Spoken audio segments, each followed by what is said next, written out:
Chop, chop, chop. The strong sound of an axe echoes through the mountain. Oh, the woodcutter is just a boy.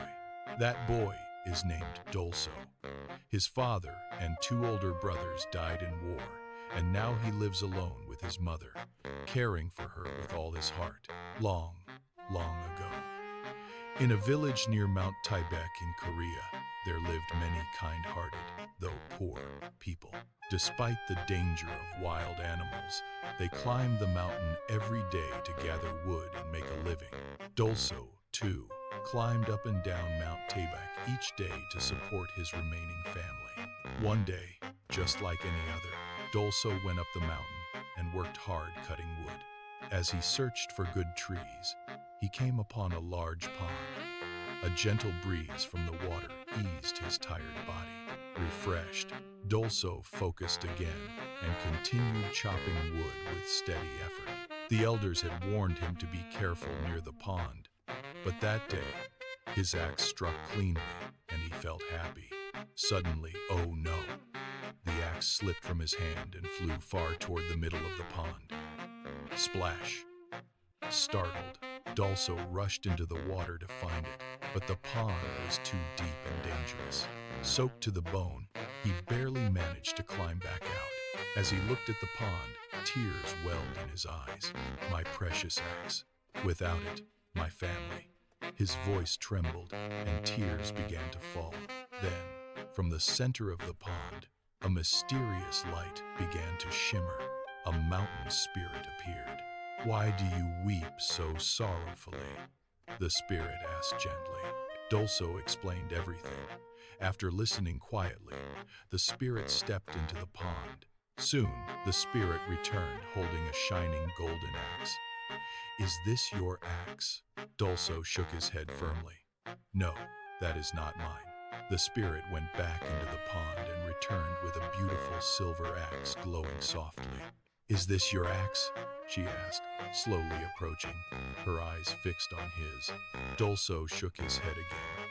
"No, that is not mine either." The spirit entered the water once more and came back with an iron axe. Dolsoe's face lit up. "That is mine!" He carefully examined it. "Yes, this is truly my axe." Overjoyed, Dolsoe bowed deeply to the ground.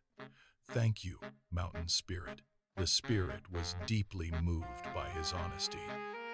"It has been 300 years since I met such a soul." She gave him not only his iron axe, but also the gold and silver axes as a reward, then disappeared. Filled with joy, Dolsoe returned home carrying the gold and silver axes. He excitedly told his mother everything that had happened. Soon, the story spread throughout the village, and a greedy rich man overheard it. Really? Could the legend of the mountain spirit be true? Suspicion and greed filled his mind. The man, who had never once visited the poor village, went there to find Dolsoe. Innocently, Dolsoe showed him the axes and told him the whole story. After confirming the truth, the greedy man climbed Mount Taebaek toward the pond. As soon as he arrived, he clumsily swung his axe, glancing again and again at the water. Then, on purpose, he threw his axe far into the pond. He began pretending to cry, whispering to himself, "That wasn't just an iron axe. It was gold and silver. Come on." Tears. At last, tears began to fall. "Good." He sat down and cried loudly. Just as Dolsoe had said, the mountain spirit appeared from the center of the pond.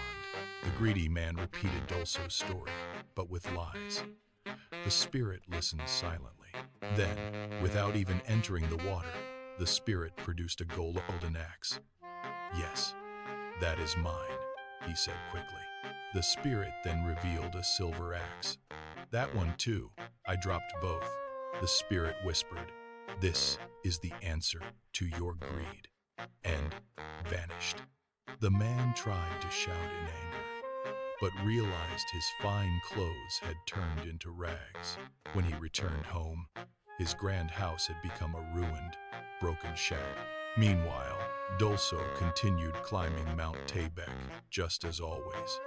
Mountain spirit, I will live honestly all my life.